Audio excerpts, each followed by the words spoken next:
Myriam Besson, bonjour. Bonjour Patrick. Alors Myriam, on te connaît parce que tu produis une émission sur Radio Bulle et Radio Bastide sur les aventures de César, Café César. Ce bon vieux César rempli de sagesse. Rappelons que c'est le personnage fétiche de Bernard Monteau. Et tu as souhaité toi aussi te lancer dans l'écriture et tu nous proposes à partir de maintenant une série d'histoires. Pourquoi ? Eh bien parce que il me semblait important de personnaliser l'histoire. C'est-à-dire que cette histoire que j'ai découverte il y a de nombreuses années, je vivais à l'époque très très loin d'ici, c'est ce que je raconte, à 8000 km dans les Antilles. Et ce coup de cœur que j'ai eu, je ne suis pas restée qu'à l'histoire. J'ai fait la route pour rencontrer les personnages de l'histoire, notamment l'écrivain. Et j'ai vécu plein de petites anecdotes, tout comme Jacques vit avec César. Je les ai aussi vécues et j'avais envie de les partager, de vous les raconter. Et là, quelle est l'héroïne ? Comment elle s'appelle ? Alors l'héroïne s'appelle Amélie. C'est Amélie, une grande voyageuse. Alors elle voyage, elle traverse l'océan pour venir de sa toute petite île, ici en Lot-et-Garonne. Enfin, voilà, j'ai imagé bien sûr. Et elle va rencontrer, elle aussi, un maître, un sage. Alors elle va rencontrer Michel Bompin. C'est un personnage qui existe ? C'est un personnage, bien sûr, c'est un pseudonyme, tout comme Amélie. Mais c'est un personnage, certes, qui existe, mais je vous laisserai le découvrir en écoutant l'histoire. Alors, quelle est la part qui relève de la fiction et de la réalité dans l'histoire que tu nous proposes ? Eh bien, en fait, finalement, je m'inspire du style déjà proposé dans les Césars et dans César l'éclaireur et dans César l'enchanteur, c'est-à-dire que à la fois tout est romancé et à la fois tout est vrai. C'est la liberté que donne le roman, les histoires, je trouve. C'est qu'on peut changer quelques petits personnages, on peut changer le contexte, on peut changer des petits détails, mais au fond, tout est vrai. Est-ce qu'on va retrouver, comme chez Bernard Monteau, quelques leçons de sagesse qu'Amélie nous donne ? Oui, j'espère. Ça sera peut-être pas aussi concentré parce que je n'ai pas le même style d'écriture. Mais oui, j'espère que vous faire partager, moi, les leçons de vie. Je dirais plutôt les leçons de vie. Comment grandir humainement, comment faire son chemin à travers des petites choses très ordinaires. C'est pas difficile d'écrire un texte pour l'oral ? C'est un pari très risqué. Est-ce que c'est vraiment adapté à l'oral ? Et là, c'est la question que je me pose et que c'est seulement le retour des auditeurs qui me le diront. Mais avec de la musique derrière, en essayant de vraiment faire vivre le texte, j'espère qu'il saura vous toucher. Début de l'aventure, à quelle date ? Début de l'aventure sur Radio Bulle à 20h le jeudi 8 septembre, si je ne me trompe pas. Et toujours en alternance avec toi, Patrick, pour les Cafés César et les interviews des personnalités que je rencontre dans Vie de Sagesse. Eh bien, un vaste programme, puisque vous aurez donc chaque semaine un épisode différent. Ça sera tantôt Café César, tantôt En Vie de Sagesse et tantôt Les Aventures d'Amélie. Voilà. Merci beaucoup, Myriam. Vous écoutez Radio Bulle 93.6, votre radio de l'Agenais. Myriam avec vous pour une bulle de sagesse avec les aventures d'Amélie, cette grande voyageuse de l'imaginaire. Aujourd'hui, elle fait une rencontre qui va bouleverser sa vie. Cette histoire s'est passée il y a de cela, ma foi, je dirais une vingtaine d'années. Amélie vivait alors sur une petite île lointaine des Caraïbes. Une toute petite île bercée par les alizés, Sainte-Marie l'a bien nommée.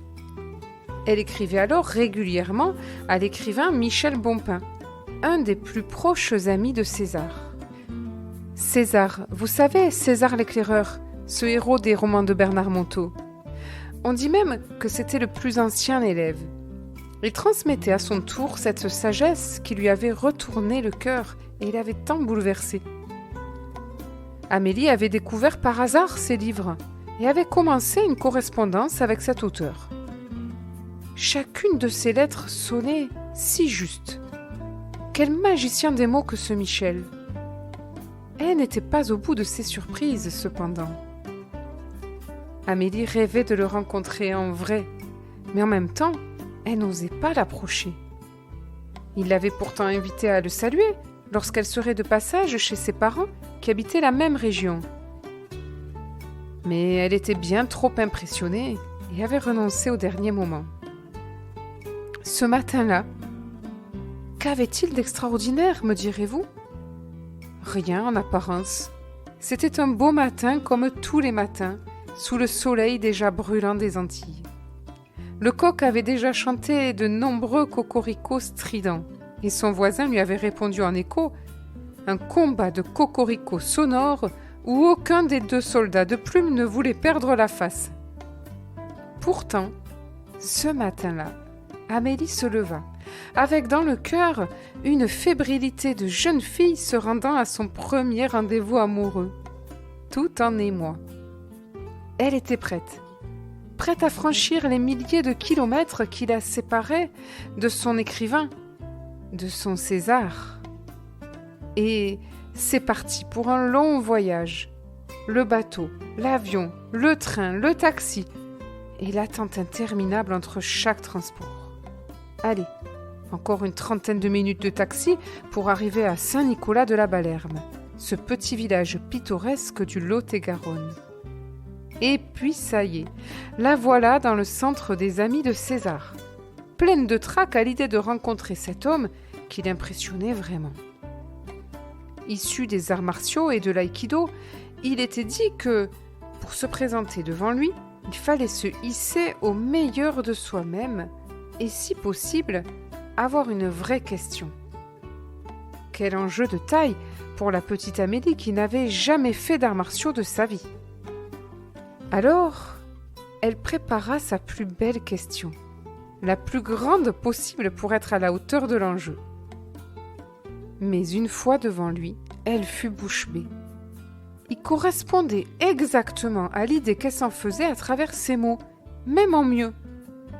C'était incroyable, c'était comme s'il était ce qu'il disait, et comme s'il disait ce qu'il était. C'est si rare de rencontrer un être aussi vrai. Imaginez le Père Noël, celui que tous les enfants rêvent de rencontrer. Des yeux d'un bleu profond, remplis d'une vraie tendresse. Des petites rides au coin des yeux, ajoutant une malice tout espiègle, et une barbe poivre et sel derrière laquelle on devinait un sourire sincère. Le plus incroyable, c'est qu'elle se sentait vue, dans tout ce qu'elle était, et pourtant aimée, par un inconnu qu'il n'avait jamais vu. Le cœur battant à 1000 à l'heure, elle se présenta au vieux Michel avec son infirmité du moment. C'était le sésame qui donnait droit à la question. Et elle se lança. J'habite dans une petite île à 8000 km de la France, et j'aimerais retourner dans mon pays. Mais mes enfants ont leur père là-bas. Je ne sais pas quoi faire.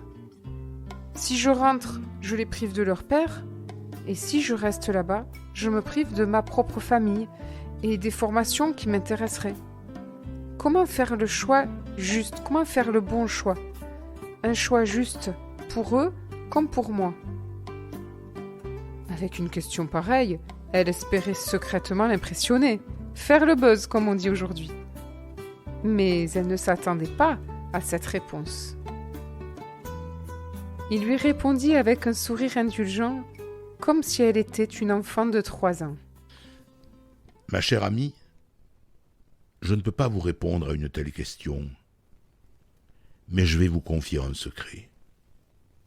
Savez-vous, si vous commenciez par poser de toutes petites questions, toutes simples, cela serait bien plus facile de rejoindre le meilleur de vous. Vous savez, je n'ai jamais rien fait d'extraordinaire. Je n'ai jamais fait aucun exploit. Un chemin spirituel se construit avec des petites questions et des petites douleurs, toutes petites, que l'on apprend à transformer.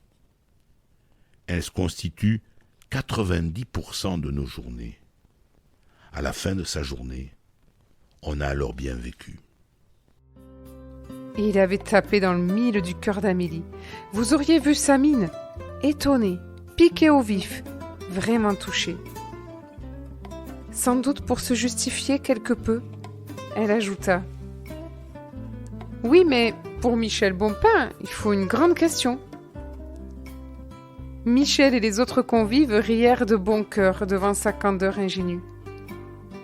Puis il rajouta : « N'oubliez pas, mon ami, commencez par soigner vos toutes petites douleurs. Elles sont précieuses. Apprenez à parler à la petite fille qui court encore au fond de vous. Dites-lui tout ce qu'elle aurait voulu toujours entendre. Et vous verrez, le reste n'aura plus aucune importance. » Ce jour-là, Amélie, elle a fait une rencontre qui a vraiment bouleversé sa vie. Parce que ce qu'elle ne savait pas, c'est qu'elle avait mis les pieds dans un autre monde. Mais ceci est une autre histoire. Cette émission sera rediffusée dimanche à 20h sur Radio Bulle au 93.6 ou en podcast sur le site radiobulle.net. Et quant à moi, je vous retrouve la semaine prochaine dans ma bulle de sagesse où nous découvrirons cette fois-ci une histoire de César, le héros des romans de Bernard Monteau. Je vous donne rendez-vous jeudi à 20h sur Radio Bulle, votre radio de l'Agenais.